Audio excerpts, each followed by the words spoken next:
Have you ever wondered why some people seem to effortlessly build wealth, while others struggle, no matter how hard they work? The answer often lies not in their income or investment strategies, but in something much deeper: their money mindset. This is the invisible engine that drives our financial decisions, often without us even realizing it. It's a complex web of beliefs, emotions, and ingrained behaviors we've learned since childhood. Today, we're going to open up this psychology wallet and explore the hidden forces that shape our financial lives. We'll uncover how our minds can both help and hinder us on the path to financial well-being. Let's start with a common pitfall: false confidence. We all like to think we're rational, especially with money. We do our research, we make a budget, we think we've got it all figured out. But our minds are full of logical traps or cognitive biases. Have you ever heard of the Dunning-Kruger effect? It's where people with low ability at a task overestimate their ability. In finance, this can be disastrous. A beginner investor gets a few lucky wins and suddenly thinks they're the next Wall Street genius, taking bigger and bigger risks until it all comes crashing down. Another trap is confirmation bias. We actively seek out information that confirms what we already believe and ignore anything that challenges it. If you think a particular stock is a winner, you'll only read the good news about it and dismiss the warning signs. It's like wearing financial blinders. We also fall for the sunk cost fallacy, continuing to pour money into a bad investment simply because we've already invested so much. We think, I can't pull out now, I've already put in too much. But logically, that past investment is gone. The only rational question is, what is the best decision for the future? Recognizing these traps is the first step to avoiding them and making smarter, more objective financial choices. Now, let's talk about emotions. Money is never just about numbers. It's deeply emotional. Fear and greed are the two most powerful forces in the market, and they can completely hijack our rational thinking. Think about a stock market crash. Fear takes over, and everyone starts panic selling, often at the worst possible time, locking in their losses. This is driven by loss aversion, the psychological principle that the pain of losing is twice as powerful as the pleasure of gaining. We are wired to avoid losses at all costs, even if it means making irrational decisions. On the other side of the spectrum is greed, often fueled by FOMO, the fear of missing out. We see a friend getting rich from a hot new cryptocurrency, and we jump in without doing our own research, terrified of being left behind. This emotional roller coaster can lead to buying high and selling low, the exact opposite of what we should be doing. Then there's the emotional attachment we have to money itself. We might hoard cash because it makes us feel secure, even when inflation is eating away at its value.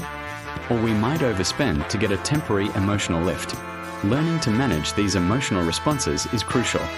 It's about creating a system for your decisions, a plan that you stick to, especially when your emotions are screaming at you to do the opposite.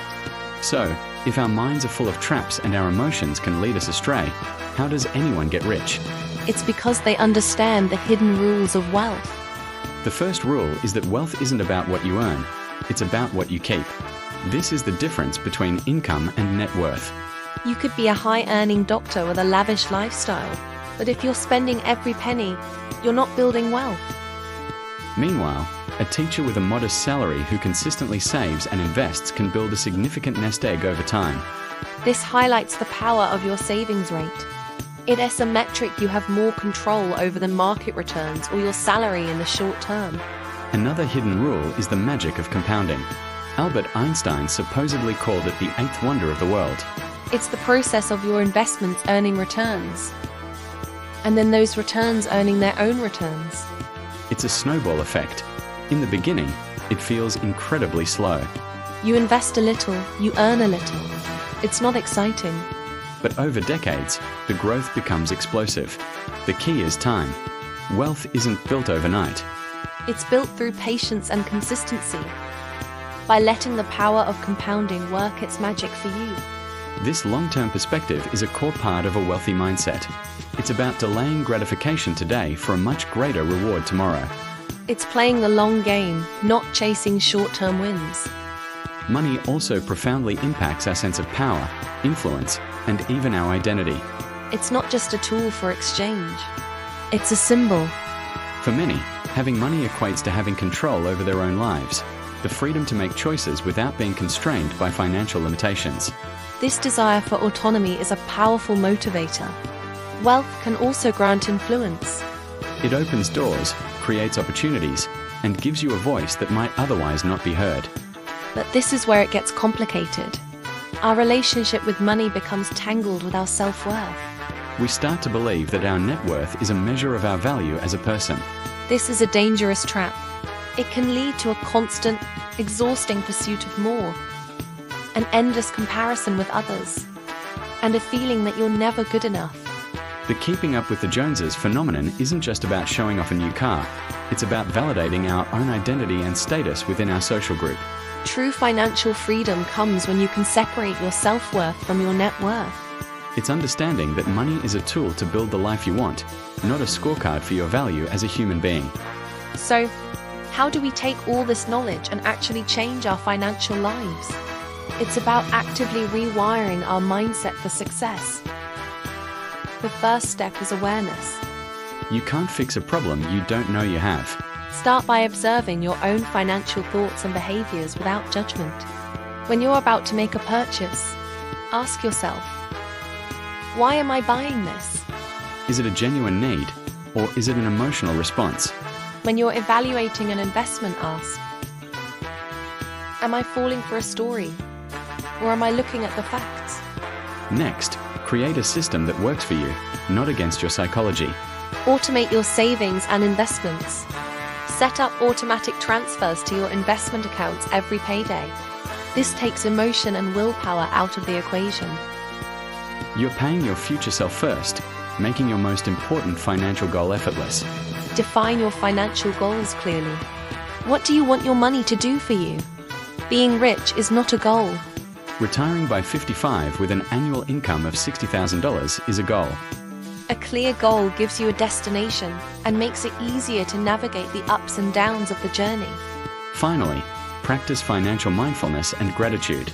Instead of focusing on what you don't have, appreciate what you do have. This shifts your perspective from scarcity to abundance. It reduces the emotional pressure to constantly acquire more and helps you make calmer, more rational decisions. Changing your money mindset is a journey, not a destination. It requires patience, self-compassion, and consistent effort. But by understanding the psychology of your own financial behavior, you can take control, sidestep the common traps, and begin to build a life of true and lasting financial well-being. Thank you so much for joining us on this deep dive into the psychology of money. We hope it's given you some valuable insights to think about. If you found this helpful, please give this video a like and subscribe to our channel for more content on building a better financial future. See you next time.